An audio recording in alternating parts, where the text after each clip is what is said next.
사도행전 17장 16절부터 마지막 절까지 교독을 하겠습니다. 조금 길지만 천천히 같이 제가 먼저 봉독합니다.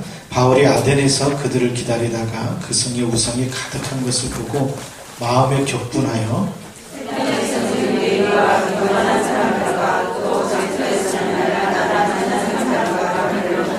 어떤 에피쿠로스와 스토아 철학자들도 바울과 증론할세 어떤 사람은 이르되 이 말쟁이가 무슨 말을 하고자 하느냐 하고 어떤 사람은 이르되 이방신들을 전하는 사람인가 보다 하니 이는 바울이 예수와 부활을 전하기 때문이로라.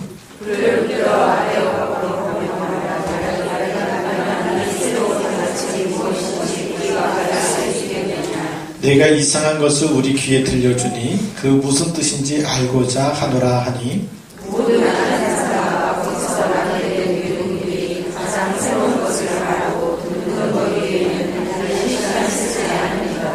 바울이 아레오바고 가운데 서서 말하되 아덴 사람들아 너희를 보니 범사에 종교심이 많도다.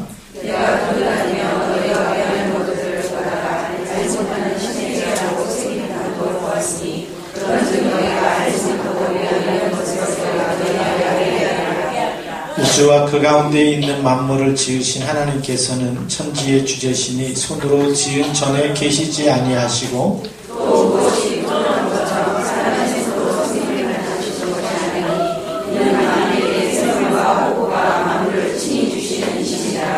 인류의 모든 족속을 한 혈통으로 만드사 온 땅에 살게 하시고 그들의 연대를 정하시며 거주의 경계를 한정하셨으니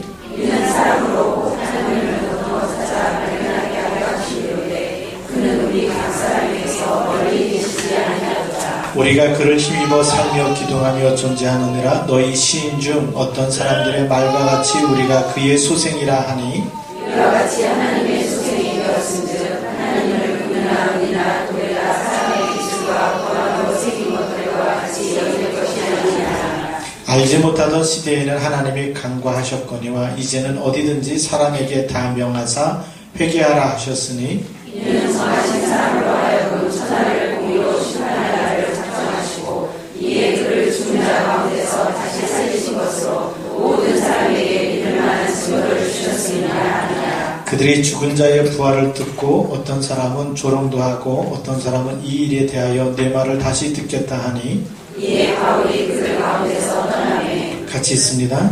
몇 사람이 그를 가까이하여 믿으니 그 중에는 아레오바고 관리 디오누시오와 다말이라 하는 여자가 또 다른 사람들도 있었다. 아멘.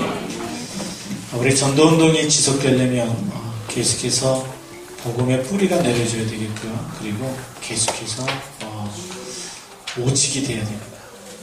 오직이 안 되면 되다가 자꾸만 다른 문제들이 튀어나올 때가 있고 그리고 또 잘해보려고 하는 이런 욕심도 생겨지는데 전도는 잘하려고 하는 게 아니고 하나님께서 주신 언약을 끝까지 전달하면 하나님이 예비한 사람은 다 만나게 될 줄로 믿습니다. 그래서 오늘은 5번째 캠프입니다.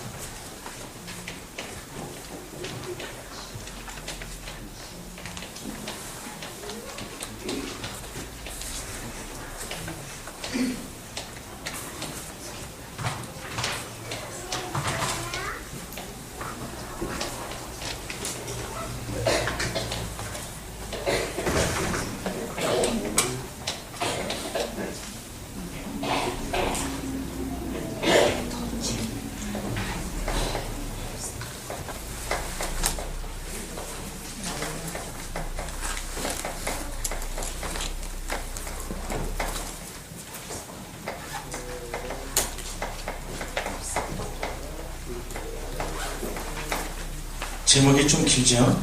5번째 캠프와 나의 영적 상태를 바꾸라는 제목입니다. 자, 그럼 서론에서 잠깐 보겠습니다. 왜 5번째 캠프냐면 첫 번째 캠프가 사도행전 13장 1절부터 12절에 바보라는 섬에 들어갔을 때 누굴 만나게 되죠? 박수일루만 만나면서 그 흥함을 꺾어놨더니 충독에 믿게 되죠. 그것이 첫 번째 캠프였습니다. 그리고 두 번째 캠프는 두 번째 캠프는 사도행전 14장 19절부터 28절에 돌에 맞아서 죽었다가 다시 살아나서 제자를 삼고 또 제자를 붙게 하고 제자를 위탁하고 이 제자를 확립시키는 캠프가 두 번째 캠프였습니다. 그리고 세 번째 캠프는 사도행전 16장 11절부터 40절까지 마게도냐 첫성 루스디 이 빌립보에 들어가서 거기서 우리 누디아를 만나게 되는 캠프가 이 빌립보에서 일어났던 거죠. 이것이 세 번째 캠프였습니다. 네 번째 캠프는 사도행전 17장 1절부터 9절에 데살로니가 지역에 들어가서 야손을 찾아놓고 시스템을 만들게 되는 이런 캠프였죠. 그래서 오늘 다섯 번째 캠프는 뭐냐? 다섯 번째 캠프는 아덴입니다. 아덴은 지금의 아테네죠. 그래서 오늘 사도행전 17장 우리가 같이 읽었는데 16절부터 34절까지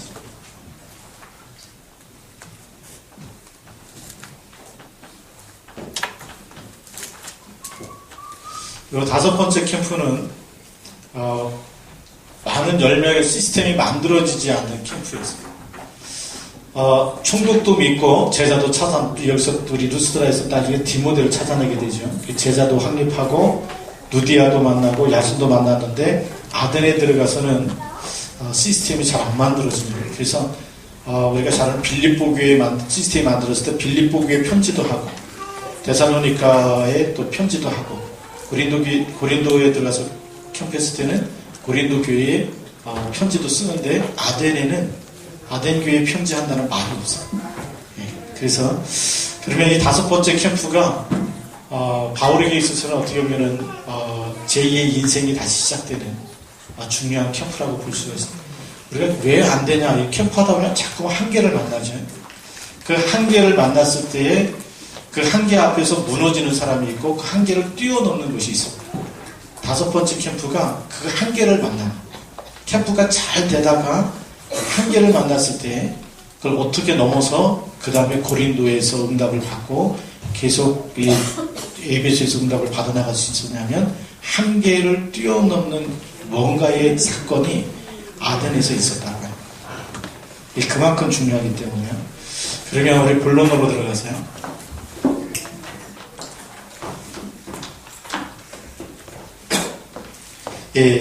아덴에서 우리 보통 캠프하면 캠프의 세 가지 결정이 기본적인 거 알고 계시죠? 첫 번째가 뭐죠?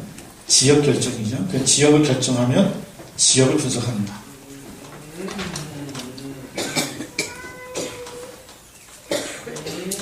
지역 결정하고 나면 분석을 하는데 이 아덴 지역을 바라보니까 이 아덴 지역이 뭘로 가득 찼다고 얘기하죠?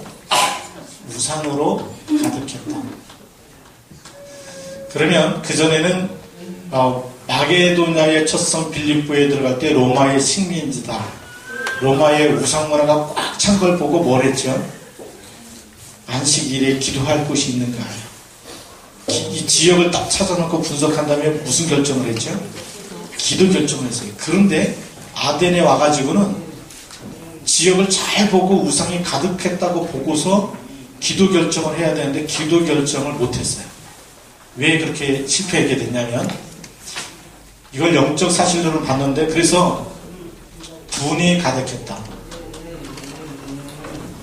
분이라는 얘기는 화가 났다는 얘기죠. 그래서 여기서 지역 결정을 했는데 뭐에 실수했냐면 실수한 부분이 있습니다. 실수한 부분이 첫 번째 팀 구성의 실패입니다. 전도 캠프의 열쇠는 항상 뭐라고 얘기했죠? 팀 구성이라고 얘기했죠. 그런데 오늘 성경 말씀에 보니까 16절에 바울이 아덴에서 그들을 기다리다가 그랬어요. 아직 팀이 구성되지 않았는데 그 현장에 뛰어가서 본 거예요. 그 성에 우상이 가득한 것을 보고 마음에 격분해서 그랬어요. 팀 구성이 안 되니까 이 팀 구성의 실패 속에서 사실 기도 실패해야 되겠네요. 그런 캠프의 중요한 열쇠는 다 놓치고 있었다는 겁니다. 그렇죠? 캠프의 키가 뭐라고 얘기했죠? 팀 구성이고 그 다음에 열쇠는 뭐죠? 기도에 있다 그랬는데 두 가지 다 실패하고 나니까 응답이 올까요? 안 올까요? 안 올 수밖에 없는. 그래서 왜 캠프 하다가 한계를 만나느냐?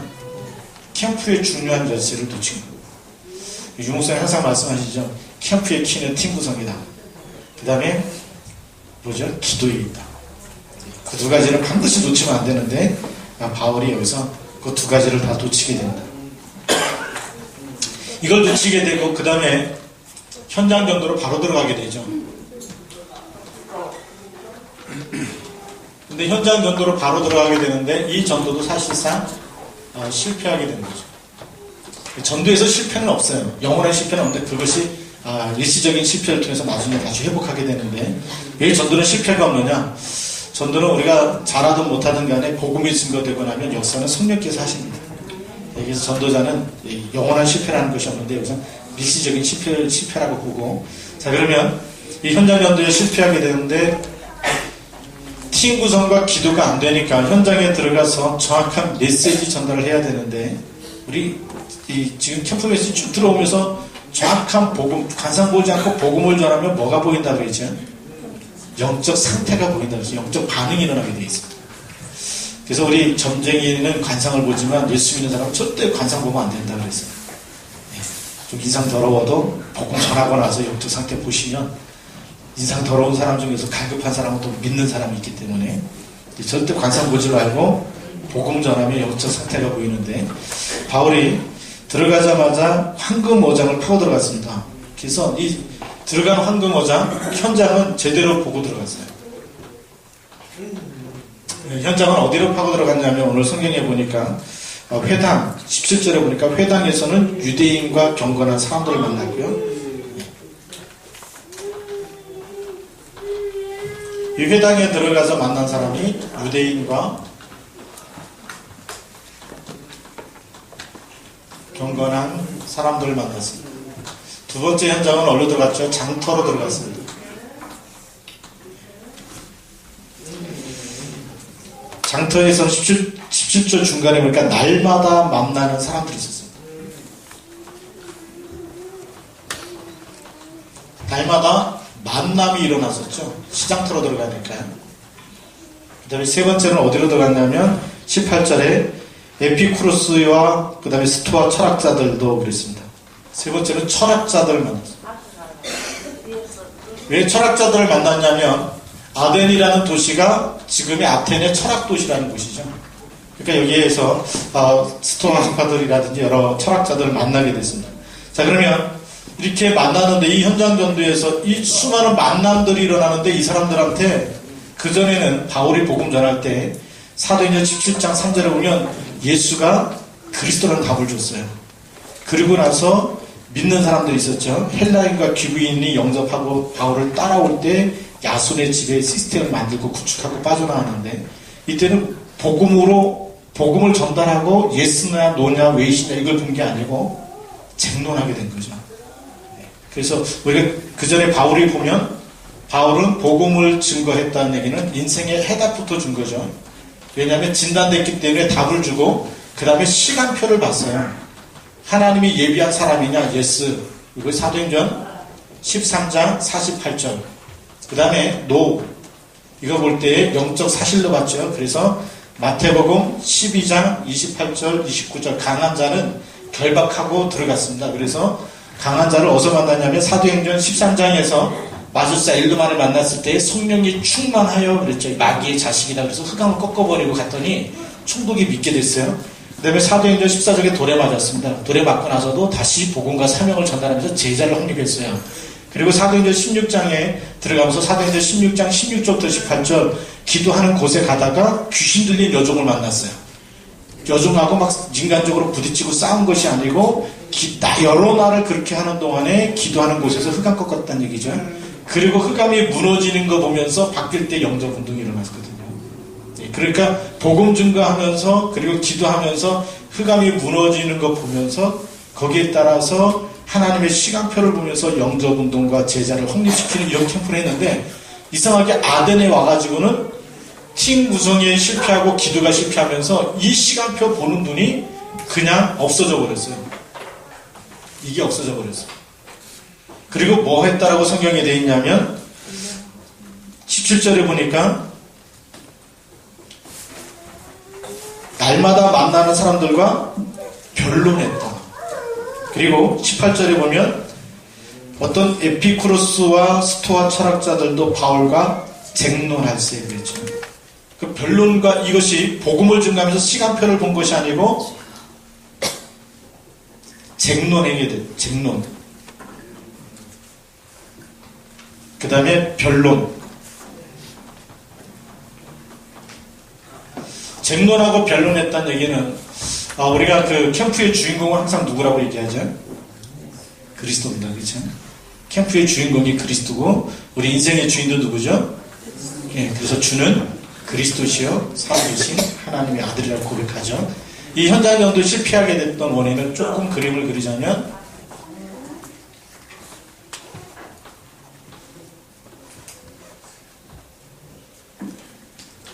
이렇게 된 거예요. 그래서 내가 가지고 있는 철학과 내가 가지고 있는 지식과 내가 가지고 있는 사상과 내가 가지고 있는 복음과 이것이 다 섞여서 나왔던 현장이 아덴에서 캠프할 때입니다. 그 전도를 누가 하고 있었죠? 자기가 하고 있었어요. 바울 자신이 막 열심을 하고 있었어요. 기도가 안 되면 누구 열심히 나오죠? 내 열심히 나오고. 그래서 여기서 이게 막 나왔어요. 그래서 이 열심을 가지고 이 현장에 세 번째 보면 어떤 내용을 전달했느냐. 그전에는 복음만 전하고 이렇게 봤는데 이제 여기서 바울이 전한 이 복음을 보면 23절에 내가 두루다니며 너희가 위하는 것들을 보다가 알지 못하는 신에게라고도 새긴 단도 보았으니 그런즉 너희가 알지 못하고 위하는 그것을 내가 너에게 알게 하리라. 첫 번째 보면 많은 신들을 우상을 섬겨놨는데 쭉 신전을 이렇게 우상을 막 세워놓고 있는데 알지 못하는 신이 하나 있었어요. 그래서 내가 이것을 너희에게 알게 하겠다. 그러니까 많은 신들 중에 알지 못하는 신을 설명하려고 누구 생각으로요? 자기 생각으로. 그러니까 많은 신들 중에 뭐가 되죠? 또 하나의 신이 되는 거죠. 이걸 우리는 다원주의라고 얘기합니다. 우리가 하나님은 유일하신 분이란 유일성이잖아요. 그렇죠? 그리스도 복음의 유일성. 왜냐하면 천하인간의 구원을 얻을 만한 다른 이름을 우리에게 주신 일이 없다고 얘기했어요. 그런데 아테네에 와가지고는 이 알지 못하는 신을 섬기는 걸 보고 뭐가 일어나냐면 인본주의가 이걸 설명하면서 복음을 얘기하면 잘 알아듣겠지 라고 생각했는데 그건 바울의 생각이었던 거죠. 두 번째로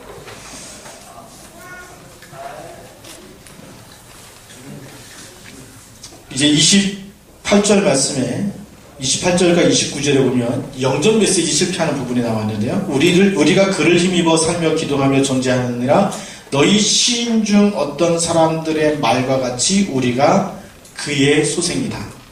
누구의 말을 인용했죠? 시인의 말, 이 시인의 말을 인용해서 그 시인의 말에는 우리가 신의 소생이다라고 되어 있다. 그래서 우리가 누가 됐다고요? 신의 소생이 되었다. 라고 29절에 얘기합니다. 그전에는 하나님의 자녀 삼을 때 누굴 영접해야 됐죠? 예수 그리스도를 믿어야 되고 영접해야지만 하나님의 자녀가 되는 권세를 주시는데 여기서는 누구 말을 인용했냐면 시인의 말을 인용해서 그래서 여기서는 뭐에 실패하냐면 영접이라고 하는 영접 메시지. 이 부분이 희미해진 거예요. 왜냐하면 내가 하다 보니까 내 생각과 사상으로 전도하려고 하다 보니까 복음을 잘 설명하면서 이것이 이제 같이 섞이게 됐죠. 그래서 사실은 아테네에서는 사명자가 나올 수가 없었습니다. 그럼 바울이 여기서 전도를 끝냈다고 한다면 하나님은 더 이상 안 쓰실 텐데 이 안 되는 캠프 속에서 현장 전도 실패하면서 무슨 캠프가 있었냐면 보이지 않지만 자신 캠프가 있었어요.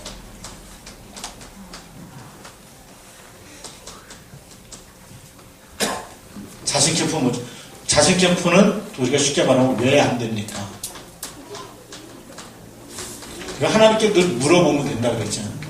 저도 안 되는 전도 현장 가서 굉장히 많이 물어봤어요. 하나님 여기는 왜, 이 지역은 왜 문이 안 열립니까? 누가 문제입니까? 제가 문제입니까? 아니면 팀이 문제입니까? 지역이 문제입니까? 네, 계속 물어보면 답이 나옵니다.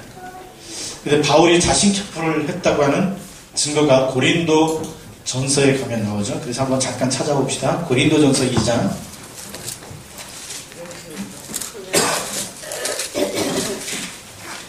1절부터 5절까지 나와 있습니다. 그럼 바울이 이제 여기서 아덴에서 고린도로 내려가게 되죠. 그게 사도행전 18장입니다. 근데 고린도에 내려갔을 때 그때도 자신 캠프를 안 하고 영적 상태를 바꾸지 않았다면 브리스길라 아굴라를 만날 수가 없었겠죠. 그런데 고린도전서 2장에 보니까 다 바꿨어요. 어떻게 바꿨느냐? 1절부터 5절까지 같이 읽겠습니다. 형제들아, 내가 너희에게 나아가 하나님의 증거를 전할 때에 말과 지혜의 아름다운 것으로 아니하였나니 내가 너희 중에서 예수 그리스도와 그가 십자가에 못 박히신 것 외에는 아무것도 알지 아니하기로 작정하였습니다. 내가 너희 가운데 거할 때에 약하고 두려워하고 심히 떨었노라. 내 말과 내 전도함이 설득력 있는 지혜의 말로 하지 아니하고 다만 성령의 나타나심과 능력으로 하여 너희 믿음이 사람의 지혜에 있지 아니하고 다만 하나님의 능력에 있게 하려 하였노라. 갱신했어요, 안 했어요? 완전히 갱신했죠. 네, 그래서 이 자신 캠프를 통해서 뭘 바꿨냐면 주인을 바꿨어요. 주인을 바꾸니까 이제 형제들아, 내가 너에게 나아가 하나님의 증거를 전할 때에 말과 지혜의 아름다운 것으로 아니했다. 자기 사상과 철학과 지식과 그걸 다 어떻게 했죠? 다 내려놓고 오직 복음만 전했다는 겁니다. 오직 그리스도만 전한 거죠. 그래서 자신 캠프를 통해서 완전 복음의 이 완전 복음이라는 이 복음의 유일성이죠. 그리스도의 유일성, 이것만 딱 가지고 들어가게 됐습니다. 이 복음의 유일성, 예수가 그리스도라는 답을 전하니까 고린도에는 어떤 사람들이 일어나기 시작하죠? 다시 하나님께서 제자를 붙이시기 시작합니다. 그래서 예수 이름으로 하나님의 자녀, 영적 생명이 들어가고 예수 그리스도 이름으로 사명이 생겨져 이런 제자를 다시 붙이기 시작하죠. 그래서 우리에게 중요한 것이 이 자신 캠프를 통해서 완전 복음을 회복하는 것이에요. 그리고 말과 지혜 아름다운 것으로 하지 아니하고 어떻게 했냐면 4절에 보니까 내 말과 내 전도함이 설득력 있는 지혜 말로 하지 아니하고 다만 성령의 나타나심과 능력으로 했다. 그럼 뭐 했다는 얘기죠? 기도했다는 얘기죠. 성령은 언제 나타납니까? 기도하는 시간에 나타나죠. 그래서 다시 기도를 회복했다. 네, 다시 정말 기도하면서 복음을 전했다는 겁니다. 그래서 하나님의 능력을 체험하게 되는 것이죠. 이 가운데서 다시 이 자신 캠프를 했기 때문에 고린도에 들어갈 때 하나님께서 그렇게 문을 여셨어요.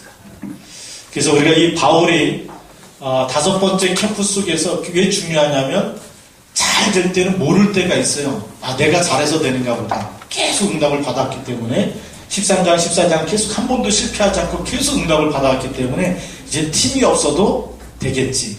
그렇죠? 가끔 우리 교만할 때가 있잖아요. 너무 응답이 계속 오면 내가 잘해서 그러는 거야. 내가 실력이 좋아서 그런 거야. 그렇죠? 내가 원래 타고날 때부터 능력이 있었어. 이렇게 막 생각할 수가 있는데 근데 바울이 그런 생각을 했는데 사실 아덴에서 그게 다 깨진 겁니다. 잘 되던 게 어느 날 안 되는 거예요. 말도 열심히 하고 뭐 쟁론도 하고 변론도 하고 얼마나 열심히 했어요. 근데 그게 하나도 안 먹히는 거예요. 그 안 먹히는 속에서 자신 캠프가 있었다는 거죠. 자, 그러면 우리가 이제 바울의 이 캠프했던 모습을 보면서 오늘 누굴 바꿔야 되냐면 나의 영적 상태를 바꾸면 하나님께서 역사하실 줄로 믿습니다. 그래서 4번째, 나의 영적 상태를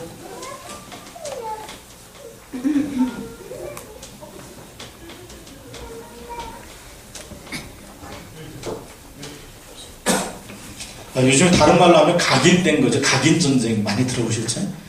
각인된 거를 바꿔야 된다. 예, 우리 영혼 속에 들어간 거 잘 안 빠져나오거든요. 근데 이걸 바꿔야 되는데, 바울도 영적 상태를 얘기했어요. 그 고린도에서 보면, 육에 속한 사람, 또 육신에 속한 사람, 신령한 자 이렇게 표현했고요. 사도 요한은 요한일서 2장에서 아이들아 내가 너에게 쓴 것은 너희가 아버지를 알았다. 그리고 청년들아 내가 너에게 쓴 것은 너희 하나님의 말씀이 너희 속에 거하고 너희가 악한 자를 이겼다. 그리고 아비들아 내가 너에게 쓴 것은 너희가 태초부터 계신 일을 알았다. 영적 상태를 세 가지를 얘기합니다. 첫 번째 보면 어린아이 상태가 있어요. 어린아이 상태를 조금 그림으로 그리자면 예수님은 어디 계시냐 그러면 항상 마음에 있다 그러죠. 예수님은 마음에 있어요. 근데 마음에 있는데 항상 감사하고 이렇게 즐겁게 사는 게 아니고 조금만 문제 생기면 어떻게 되죠? 또 원망하고 불평하고 그래요. 그래서 예수님은 어디 계시냐고 물으면 항상 마음속에 있다 그러는데 그런데 이 문제와 사건을 만나면 딱 드러나죠. 문제와 사건과 위기와 또 갈등을 만나면 반응이 어떻게 일어나냐면 염려하게 되든지 아니면 불평하든지 또 불신앙을 하든지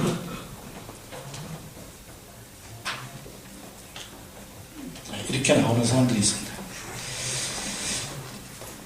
그리고 다른 사람이 응답을 받으면 기뻐야 되잖아요. 그렇죠? 우리 팀의 축복이라는 게 있죠.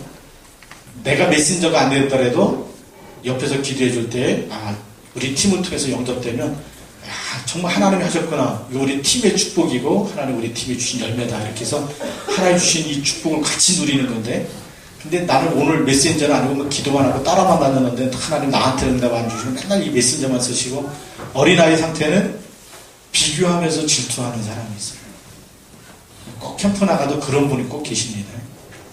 꼭 내가 해갖고 영접해야지 그래야 속 시원한 사람이 있고 기도만 해갖고 흑암 꺾이고 같이 팀의 축복을 봐도 그건 나를 안 쓰셨다고 이렇게 하나님 나는 안 쓰고 이 권사님만 쓰실까 뭐 이렇게 이제 속에서 질투하고 다니는 분이 계세요. 그래서 이 응답을 보고 감사하는 게 아니고 질투하고 시기하는 사람이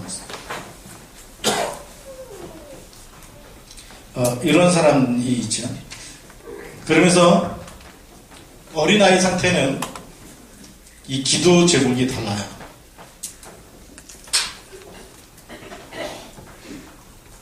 기도 제목이 누구를 위한 기도를 많이 할까요?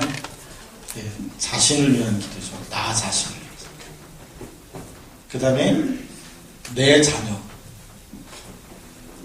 다른 집 자녀가, 다른 집 권사님 자녀가 응답받고 뭐 대학 들어오면 자기 자녀가 막 못하면 집에 가서 혼내키고 막 너는 뭐냐 저 권사님이 그 스카이 들어가는데 너는 왜 이렇게 막 비교해가지고 또 이렇게 막 늘리고 그럴 경우가 있어요. 이제 어린아이 상태이기 때문에 그렇습니다.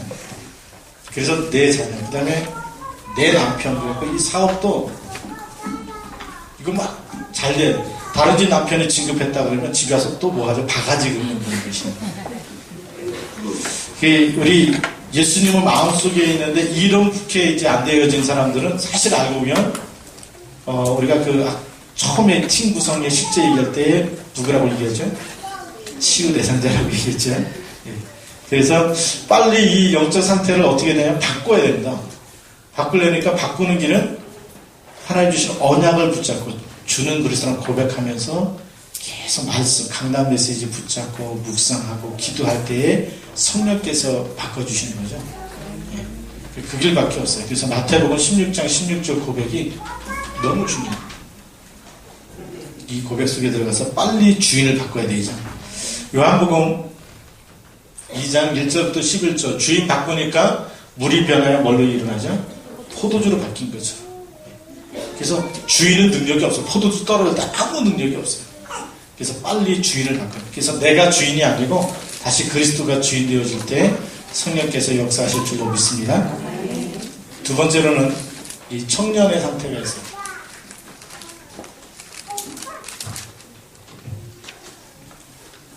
그래서 만약에 이 영적인 상태, 어린아이 상태를 바꾸지 않고 현장에 들어가면 반드시 현장에 이렇게 됩니다.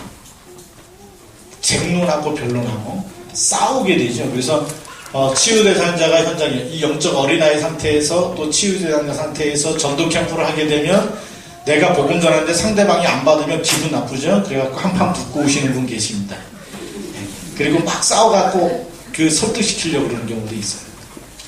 영적 상태가 안 보이는 거예요. 특히 이제 이단을 만났든지 막 이럴 때 여화증이 만났을 때는 막 성경 갖고 오니까 내가 이겨야 속 시원한 분이 있어요. 말로 이긴다고 해서 이기는 게 아니거든요. 이겨도 그 사람도 영적인 건 안 변한다, 그죠? 예수 그리스도 영접할 때만 바뀌는 거지. 그 여화증인들도 어떻게 해요? 지고 나면 나중에 가서 또 다른 사람들이거든, 데리고 오거든. 성경 더 많이 하는 사람 또 불러다가 또 오고 또 오고. 거기도 영적 상태가 어린아이 상태고 치유된 상태. 근데 우리는 복음 가지고 있기 때문에 영적 사실을 보면서 흑암 꺾으면서 가야 됩니다. 그래서 이 어린아이 상태에서 전도하면 어떻게 되냐면 사람과 자주 부딪히게 되는 일들이 일어나요. 그리고 강한 자 만나면 말을 안 하지만 무섭다. 전도 힘들다. 떨린다. 못하겠다. 떨리고 무서울수록 전도가 돼야 한대요. 아무도 몰라요. 본인만 알아요. 옆에 있는 그 군사님도 모르셔. 근데 더 떨리는 거예요. 근데 언제 표시나냐? 띵동 해고 났을 때 계단 밑으로 2계단 내려가시는 분들이 있어요. 하나님 오늘 붙여주십시오 하고 하나님 오늘 예비된 사람 만나게 해주십시오 이렇게 기도해놓고도 발은 어디가 있냐면 2계단 내려가 계시는 분이 계세요. 사실 많이 떨리는 사람이 이제 어린아이 상태고요. 청년의 상태가 되면 이제 바뀌었어요. 어떻게 바뀌냐면 그리스도가 주인 돼갖고 있죠. 그런 사람은 문제를 만나고 똑같은 사건을 만나고 위기를 만나고 갈등이 찾아와도 불평하고 염려하는 게 아니고 이거 영적 사실로 보는 눈이 열린 겁니다.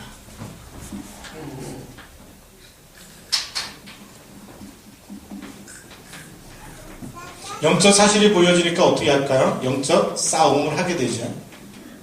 그래서 청년들아 내가 너에게 쓴 것은 하나님의 말씀이 너희 속에 거하고 너희가 악한 자를 이기었습니다.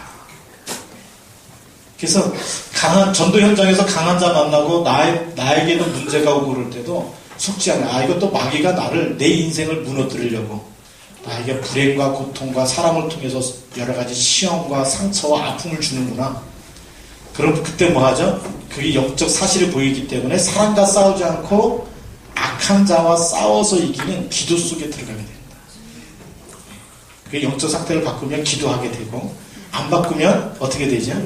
계속 시험 들고 누구 때문이냐 사람하고 싸우고 그 권사님 나한테 이런 말 했는데 그 권사님 꼴 보기 싫다면서 그 권사님 옆에도 안 가려고 그러고 이런 분도 계시고 그래요.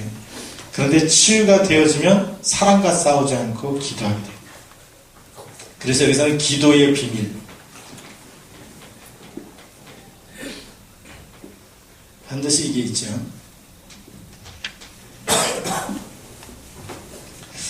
그리고 현장에 정확한 복음으로 인생에 답을 주게 되죠.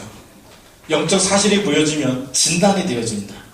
불신자 상태가 진단되어지고 하나님의 말씀으로 답을 주게 되죠. 본인도 답을 붙잡고 영적 어린아이 상태에서 치유받았고 하나님이 함께하는 말씀이 성취되고 응답되는 증거가 있기 때문에 그래서 어떻게 이 상태에서 빠져나와야 될지 복음으로 답을 줄 수가 있어요.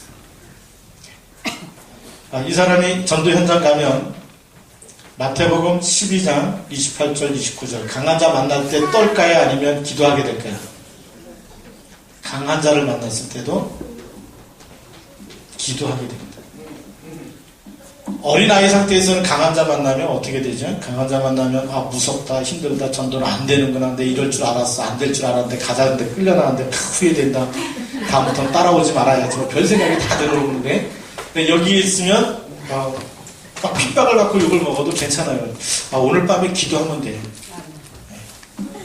흑암이 있어요? 그리스도가 있어요? 그리스도가 더 있어요. 여기에 대한 확신이 있어요. 왜요? 그리스도가 주인이기 때문에. 그 속에 하나님의 말씀이 있기 때문에 말씀 붙잡고 기도해보자. 내가 너에게 뱀과 정갈을 밟으며 원수의 모든 능력을 지할 권세를 주었느니 너희를 해할 자가 결단코 없으리라. 그런 그 하나님의 말씀 딱 붙잡고 영적인 싸움을 하고 기도하게 되는 거죠. 그래서 한번 그렇게 말씀 붙잡고 7번 가보면 하나님이 예비해 놓은 사람은 흑암이 무너지게 돼 있고 영접하게 돼 있고 정말 복음 속으로 따라오게 돼 있습니다. 네. 근데 예비 안 된 사람은 꺾이지 않아요. 그냥 놔두시면 되고요. 그래서 우리 기도 응답을 확인하면서 캠프가 참 쉬워집니다. 가면 갈수록 좀 흑암이 무너지네? 그럼 그게 사인이잖아요. 안 무너졌어? 그러면 한 번 더 해보고, 그래도 안 무너졌어? 그럼 더 해보고. 근데 반응이 오면 그전에 막 핍박했던 사람이 어느 날 핍박도 안 하고 복음 얘기할 때 가만히 있고 한 번 더 가면 어떻게 되지? 영접되어지고 이런 일들이 한번 캐나다에서 이렇게 전도하게 됐는데요. 총무단 캠프 하면서 그 예비 캠프 때 가서 3가지 결정 얘기해줬어요. 지역을 결정하고 그다음에 반드시 기도하고 기도를 결정하고 그 다음에 거기에 정확한 메시지를 전달해봐라. 근데 그거를 7번까지 해보라고 했더니 자료를 이렇게 준비했어요. 근데 한 번은 세탁소 하시는 분인데 7번까지 갔는데 뭐냐면 아무 반응이 없는 거예요. 근데 전도하는 팀들이 목사님 여기 한 번만 더 가면 될 것 같아요. 기도한 사람들만 알잖아요. 그렇죠? 기도했던 팀들은 흑암이 무너지고 있는지 안 무너지고 있는지 아는데 저는 몰라요. 처음 갔기 때문에. 근데 그 팀들 따라서 갔어요. 가고 복음으로 쭉 설명하는데 아무 반응이 없는 거예요. 그래갖고 예비된 사람이 아닌가 보다. 이제 뒤돌아서 나오려고 그랬는데 같이 갔던 팀들이 옆에서 계속 기도하면서 목사님 여기 2번 다시 올 수가 없는데 한 번만 다시. 그리고 그분한테 목사님 다시 올 수가 없다. 한 번만 다시 자세히 한번 들어가.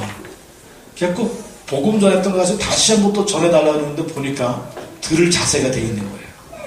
그래서 그냥 복음 전했는데 너무 잘 들으시는 거예요. 2번째 얘기하니까 들으시고 그때 영접하시고 영접하고 나오셔서 자기가 탈북자 있다고 얘기하시죠. 탈북자인데 탈북자인 사람들은 보통 공산주의는 종교가 없잖아요. 그렇죠? 근데 이분이 무슨 얘기예요? 탈북하면서 잡혔다가 다시 들어가서 2번째 탈북하게 되는데 저한테 크로스라는 영화 보셨냐고 해서 크로싱 영화 봤습니다. 그랬더니 그 사람들이 고통당한 거에 자기는 말도 못하는 수많은 고통을 당했다는 거예요. 네, 그리고 이제 탈북하게 되는데 탈북할 때 그 해가 쨍쨍 비치니까 공안한테 잡히겠더래요. 그래서 하나님도 안 믿었는데 자기가 기도했대. 하나님 살려주라. 저절로 하나님 얘기가 나오더래요. 하나님 살려달라고 그렇게 기도했는데 갑자기 비가 내리면서 3일 내내 폭우가 쏟아져가지고 공안한테 잡히지 않고 탈북하게 됐다. 그래서 하나님이 살려주신 이유를 설명해요. 반드시 영접하면 뭘 설명해야 된다고요? 하나님이 구원하신 이유, 하나님이 그런 고통과 과거의 수많은 곳에서 여기까지 인도하신 하나님의 계획, 그거 설명했더니 예수님이 잘 믿겠다고 그렇게 얘기했거든요. 우리가 이 영적인 청년의 상태가 되면 기도하면서 현장에 뭘 볼 수 있냐면 기도하면서 반응을 보게 돼 있습니다. 그래서 7번을 가보라는 얘기가 기도하면서 가보면 그 응답이 오는 현장, 흑암이 무너지는 현장, 그것이 하나님이 예배해 놓은 현장이고 7번 갔는데 안 무너졌다 그러면 다른 현장 들어가시면 됩니다. 그렇게 하시면 그 예비된 사람은 바로 또 영접하게 되어 있고 굉장히 쉽죠. 그래서 7번을 보면서 기도 응답을 확인하면 하나님의 사인이 보여집니다. 청년들은 적어도 현장에 들어가면 정확한 답과 기도의 비밀 가지고 하나님의 예비해 놓은 사람은 건져낼 수 있는 사람, 흑암을 꺾으면서 거기에 하나님의 나라가 임하도록. 그래서 사도행전 1장 3절 하나님의 나라, 이렇게 이제 응답을 받는 사람이죠. 3번째 보면 아버지 상태가 있다고 얘기하죠. 아비드라라고 있는데 아버지 상태는 태초부터 계신 일을 알았다.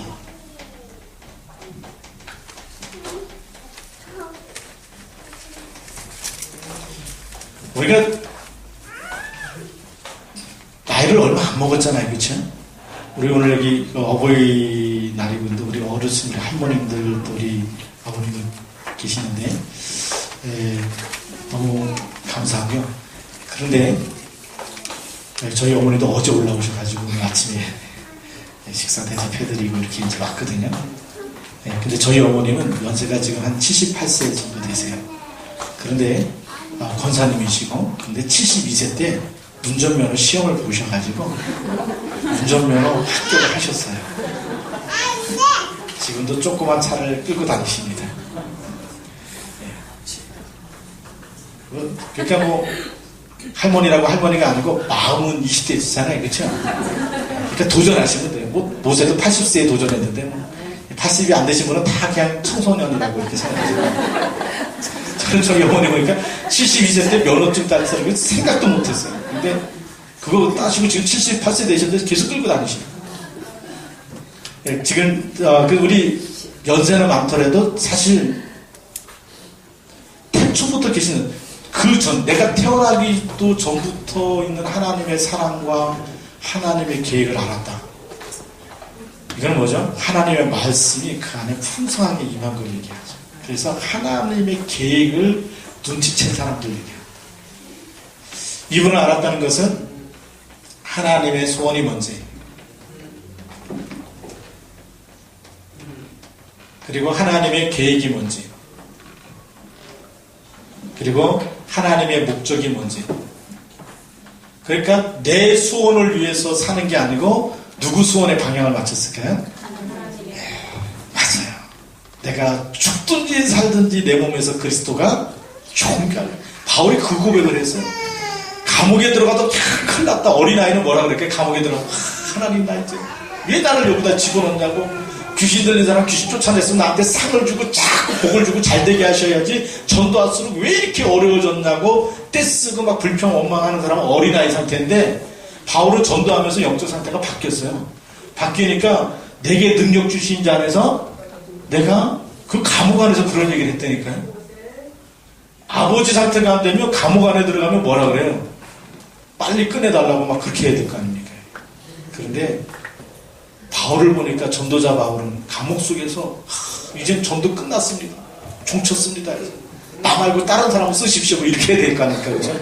저 그런 얘기를 한 적이 없어요. 빌립보서 4장 13절에 내게 능력 주신 자 안에서 내가 모든 것을 없어요. 여호수아 갈렙도 보니까 이 아버지 상태가 되니까 뭐라고 얘기하죠? 이 산지를 지금 내게 주셔서, 나이와 상관없이 한계를 넘어서는 도전을 하고 막 그래요. 그게 영적인 아버지가 되면 뭐가 있어요? 힘이 있잖아요.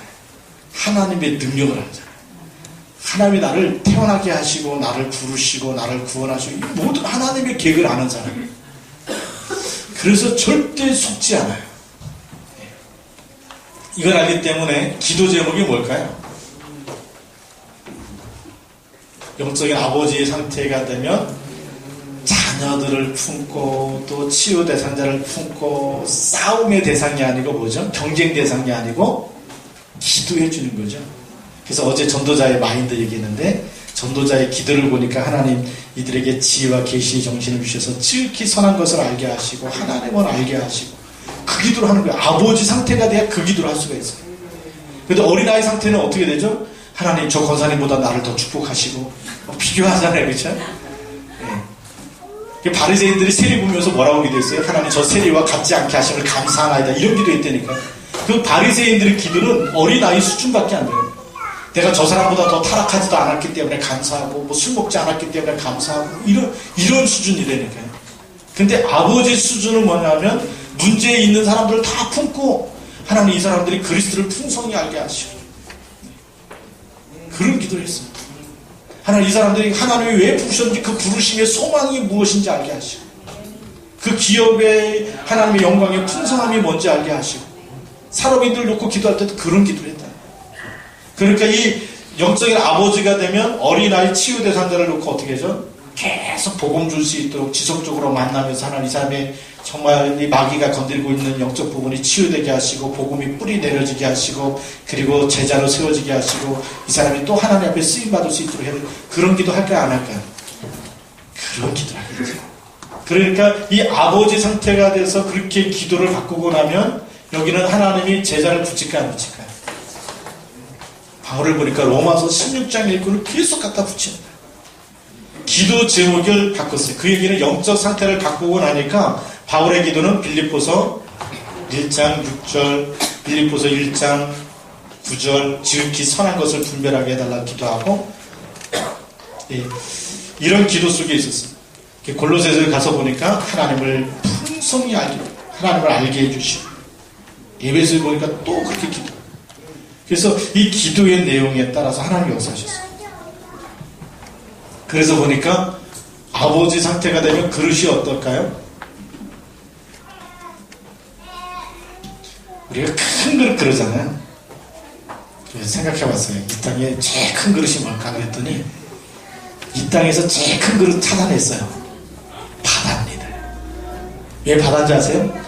돌전도도 받아주고, 가서 사람이 빠져도 받아주고, 배가 깔아앉아도 받아주고, 다 받아주고, 욕을 해도 받아주고. 그래서 이름이 바다예요. 다 받아주니까. 돌 던졌다고 돌 던지는 거 봤어요? 돌 던져도 그냥 다 받아주거든요. 그리고 우리 하나님의 자녀는 바다보다 조금 더 큰 그릇이 되면 돼요. 근데 받아줘요, 못 받아줘요? 누가 뭐라 그러면 집에 가서 잠이 안 와. 불면증에 시달리는 분도 몇 분 계시고, 어린아이 상태가 되면 받아줘야 되는데 못 받아줘. 나한테 뭐라고 조금 못생겼다 그러면 지는 얼마나 잘생겼길래 이러면서 금방 돌려주고 싶지 받아줄 수가 없어. 근데 아버지 상태가 되면 받아줘요. 그러니까 여기는 누구도 맡길까요? 치유 대상자도 맡기고, 여기는 제자도 맡기고, 사명자도 맡기고. 영적인 아버지의 상태가 돼야 누굴 맡긴다고요? 치유 대상자. 그래서 복음의 눈으로 계속 기도해 주죠. 그래서 빌립보서 4장에 보면 유오디하고 순두기하고 붙었어요. 근데 뭐라고 얘기하죠? 너희 안에 같은 마음을 품어라. 누가 맞다 틀리다가 아니에요. 어린아이 되면 편들어주죠. 자기한테 잘해준 사람, 이 사람 말이 맞아. 다른 건 맞든지 안 맞든지 안 물어봐. 자기한테 맛있는 거 사준 사람 네가 맞아 이렇게 해주죠. 선거 때도 그러잖아요. 그렇죠? 맛있는 거 사준 사람 표 하나 찍어주듯이 어린아이는 그렇게 자기 편에 있는데, 여기는 뭐냐면 그리스도로 답을 줘요. 양쪽을 다 살려내서. 그래서 그리스도의 마음을 품어라. 허영과 다툼을 할 때 그렇게 하지 말, 율법으로 본 게 아니고 뭐라고 얘기하죠? 그리스도 예수의 마음을 품어라. 그리스도 예수의 마음을 품으면 교만한 마음도 없어지고 흑암도 꺾이기 때문에 적어도 영적인 아버지 상태는 복음으로 답을 주시는 사람이에요. 태초부터 계시는 알기 때문에. 그래서 복음으로 계속 복음만 말하고 복음으로 답을 주고 복음으로 팀사역하고 하니까 치유가 되어지겠죠. 그러니까 하나님의 치유 대상자도 맡기고, 여기는 양육 대상자, 양육자도 맡기고, 영접할 사람이죠. 영접자도 맡기고, 제자도 맡기고. 그릇이 커야 하나님이 맡기는. 근데 그 그릇이 완전 복음 체질된 그릇이 돼요. 기도 체질이 돼야 돼요. 그러면 하나님이 영적 상태를 바꾸면 계속 맡기고, 이런 중직자, 이런 영적인 아버지 상태가 되는 사람이 한 지역을 책임지면 그 지역에는 모든 흑암이 무너지고 그 지역에 하나님이 숨겨놓은 제자는 다 붙이실 줄로 믿습니다. 그래서 영적 상태를 바꾸느냐 안 바꾸느냐가 우리 마지막 전도에 굉장히 중요한 열쇠가 됩니다. 그래서 우리 다른 사람부터 바꾸고 싶잖아요. 그렇죠? 팀대거나 하나님 이 권사님 제발 내가 너무 힘들어요. 좀 바꿔주세요. 이렇게 해야 될 텐데. 어떤 분은 진짜 와서 하는 목사님 팀 좀 바꿔주세요. 이런 분도 있어요. 이분하고 도저히 같이 전도 못 나가겠다고. 근데 바꿔달라는 사람이 사실 알고 보면 본인이 치유대상자예요. 근데 제가 그 말은 못하겠더라고요. 다른 데 가서 당신이 치유대상자 이 말은 못하고 그냥 시험 들까봐 또 바꿔주고 이랬는데, 사실은 우리 근데 참사랑교회는 바꿔달라는 분이 안 계세요. 너무 멋있어요. 그래서 하나님이 여기 계속 하나님이 쓰시겠다. 하나님 현장에 계속 문을 여시겠다. 내 영적 상태를 바꾸는 만큼 하나님 역사하실 줄로 믿습니다. 바울이 자신 캠프를 통해서 자기 자신의 영적 상태를 보고 고린도에 들어갈 때 싹 바꾸었던 것처럼 우리가 한계를 만날 때 그게 시간표. 누굴 보는 시간표냐면 나 자신의 영적 상태를 보는 시간표. 전도가 안 될 때 빨리 나 자신부터 점검하면 돼요. 내가 정말 삶 오늘로 행복하고 있는지. 복음과 기도와 전도 행복하고 있고, 정말 입만을 위해 행복하고 있는지, 아니면 예수를 믿지만 딱 동기가 많아서 하나님 뭐 주셔야 되는데 맨날 달라고 하는 사람이 있고, 그것도 안 주면 또 시험 든 사람도 있어요. 저에게 어떤 분 보니까 이렇게 할아버지 한 분이 오셨는데, 점심시간에 이렇게 식사하고 나서 왜 우리 치와중학교는 반찬이 3개밖에 안 되냐고 시험 들으셨어요. 반찬 3개밖에 안 줬다고 시험 들으시라고 어떻게 말을 못하겠더라고요. 반찬에 시험 들면 안 됩니다. 속으로 그랬어요. 그러면 하나님 축복받아갖고 더 많이 이렇게 사다 드리면 사놓으면 될 거 아니겠냐, 그렇죠? 아버지 상태는 본인이 헌신하는 거고, 어린아이는 원망, 뭐 잘 먹고 나서도 맛이 없다고 이러죠. 맛없으면 처음부터 안 먹든지, 배불리 먹어놓고 나중에 평가할 때 맛없었어, 이렇게 얘기해요. 어린아이 상태이기 때문에. 그래서 우리가 이 영적 상태를 바꾸고 나면 조그마한 일, 작은 일 하나하나가 언어가 달라지고 생각이 달라지고, 그 속에서 우리가 하나님께서 붙이시는 수많은 영혼을 돌보게 될 때, 그렇게 돌볼 수 있는 영적인 상태가 될 때 하나님이 역사하실 줄로 믿습니다. 네, 그래서 잠깐 쓰임받는 게 아니고 그리스도의 날까지 쓰임받는 그런 축복이 있기를 주님의 이름으로 축복합니다. 기도하겠습니다. 살아계신 하나님 아버지, 감사합니다. 오늘 우리 5번째 캠프를 통해서 바울이 아덴에서 실패했지만 실패가 아니고 그것이 자신 캠프가 되고 영적 상태를 바꿀 때에 하나님 고린도에 들어가면서 더 큰 하나님의 응답과 축복을 누렸던 것처럼, 하나님 우리가 안 되는 것이 아니라 안 되는 것 속에서 내 영적 상태를 바꾸고 기도 제목을 바꾸고 또 하나님 말씀을 붙잡을 때마다 하나님이 더 크게 축복하시는 하나님의 축복과 계획을 붙잡게 하여 주시고 귀하게 쓰임받도록 인도하여 주옵소서.